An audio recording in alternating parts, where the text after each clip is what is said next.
times as I got towards the end of the Quran where I felt that I was in this presence of this tremendous mercy, this tremendous love and mercy and power. And I had these very powerful spiritual moments. And they would last sometimes for a long periods of time, 10 minutes, 15 minutes. It's hard when you really get into that deep state, and these are the words of the one who's created you. It's like if you read a letter from your long lost mother that you haven't seen, and now you're this is your mother, this is your creator. Yes. So would you suggest for anybody, obviously, who's seeking the truth, that if they come with this with an open mind, a humble heart, that they'll be able to see the same thing that you see, that this is from the creator? That there's no way a man could have authored this book, or any men. Well, it depends on the individual, of course. You know, how do you talk to this person who? Yeah, I mean, like, you know, I didn't really come with a humble heart. To the truth. I mean, my position. I mean, if you do believe in God and you do accept that there is a God, then an atheist is a pretty arrogant position. Yeah. You know, I'm not saying atheists are arrogant, but you know, from the standpoint of a religious point of view, an atheist is an arrogant position. Yeah. And an open mind, well, I just picked it up out of curiosity. Yeah. You know, but it hooked me. Do you recommend now that someone obviously should read this book? Well, definitely if you're looking for, you know, if you're looking for. Or why should someone read this book? How would you answer that? Well, if you're searching for faith in your life, this may be the place you'd like to. I mean, it's worth a look. Yeah. You know, I don't like to preach to people or proselytize. You know, that's just not my nature. Especially being an ex-atheist, I used to hate it when people used to kind of sell their religion to me. So I don't try to sell my religion. Absolutely, I just, you know, but I meet many people who are looking, who are searching, and I tell them if you are searching, then you know I could share this much with you, and take it or leave it, or take it wherever you want to go. Do you share a lot of these points in your book? Yes. Okay, that's great. Tell us a few more questions, and then we'll cut out. Tell us, how has Islam benefited you as a human being? How has it fit and completed your life? It's interesting. You know, it's an interesting question, and probably many ways more ways than I could count or recall. But you know, I once was asked that question in front of an audience about a few months ago, and it's hard. You know, you're searching through your mind all the ways that it has affected your life. I'd say, well, how about me? How about I answer, then you go second? Can I answer? I love. With myself, like I said earlier, it's given me light at the end of the tunnel. When you know at the end of the day that there's something beyond this waiting for you, a paradise, that there is a creator that you will be able to meet. We get excited about meeting the Donald Trumps of this world, the Michael Jacksons. Some people, they cry, they pull their hair, But now, can you imagine meeting the one who created you? Sitting and being able to see him and him being pleased with you? And you, all now, throughout life, all he wants from you is to call upon him alone and to do good deeds. You see? And at the end, now, the benefit is, at the end of the day, that paradise that's waiting as a result of being a human being. Because Islam calls you to be good, to bring out the best in you as a human being, right? So how about now? No, that's not bad. For me, it was, you know, I think the first thing that came to my mind, and this is the truth, is that for the first time in my life, I was able to experience love again.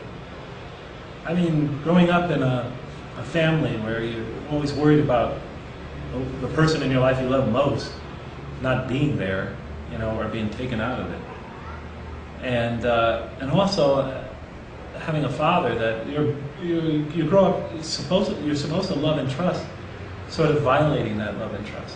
You come not to really believe in love, and you don't let anyone get close. Yeah. You have to cut love out of your life, because you know if you let somebody in that close, they're going to hurt you. So throughout most of my adulthood, up until the time I discovered Islam, I could never love anyone. The love came back now. Yeah, because I felt, you know, through the experience of prayer and through reading the Quran, but especially through this experience of prayer, my early prayers, you know, this overwhelming love. And it brought me to tears on too many occasions.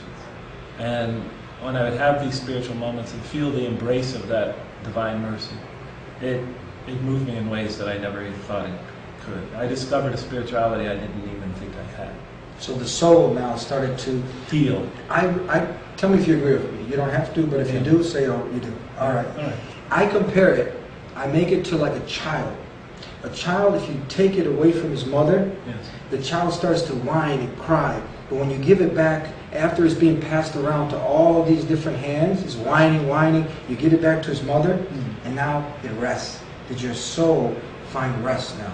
Yeah, well, actually, I found it was a very healing process. It was like something, that spiritual high. You're calm now. The soul is not the anxiety, and this is what I was experiencing. Yes, yeah. And then after that, I could love. I mean, now I have a wife right now that I love very much. Of course, I love God. Alhamdulillah. Which means all praises to God. Alhamdulillah. And I have 3 beautiful children. You know, and I really could never imagine that would ever have happened, just because of the way, you know, the pain and the scars I had suffered earlier.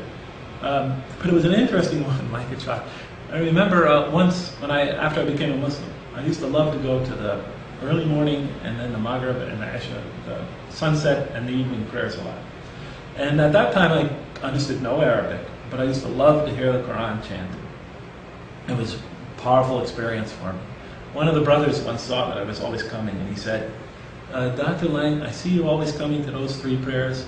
Why these 3 prayers do you come when you don't even understand what's being recited? And I told him that my answer was immediate. I said to him, why is a baby comforted by his mother's voice? Oh, that's beautiful. Yeah. You know, because even though he doesn't quite make out exactly the words, it's a voice he's always known. That's the recitation of the Quran. Yeah, it felt like a voice I had always known, and that it was always known me. Yeah. You know, and I think it was similar to that. Yeah, but that's... More points will cut out.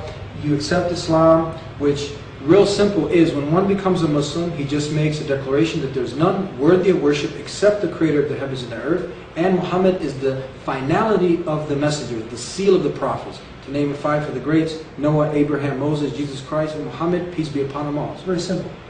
So now you accept this, you become a Muslim. Oh, you get some hard times now, sister. You start having a tough time just because real simple, because you surrendered yourself to the Creator. Well, you know, that was a short time after the Marine bombing, bombing of the Marine barracks in Lebanon.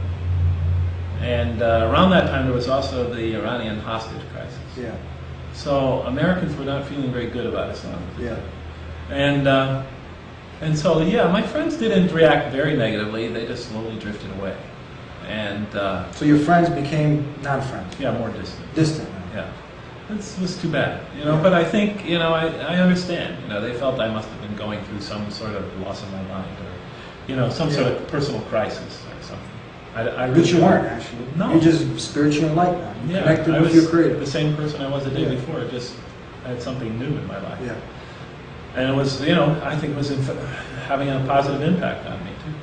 But in any case, yeah, they did drift away, and I met new friends, and I met a lot of friends in the Muslim community, and yeah, so there was that, and there was some risk to my career, because I was teaching at one of the oldest Catholic universities in America, and they certainly, you know, there were some that weren't comfortable there in the administration with one of their faculty members converting to Islam. They thought it sent a bad message to the, you know, to the... Did you end up losing that position, or? No. No? You're still there? No, I left there. I got tenured there, and I got promoted. You got promoted there? Yeah, and then I did quite well there. And then, but I wanted to move to another part of the country. Okay.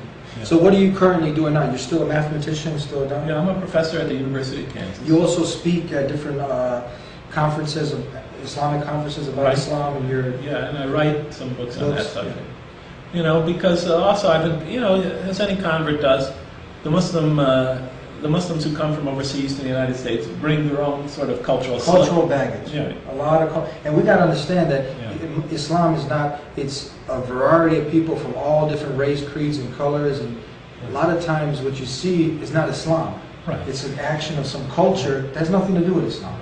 And they have their own cultural slant on Islam. Yeah.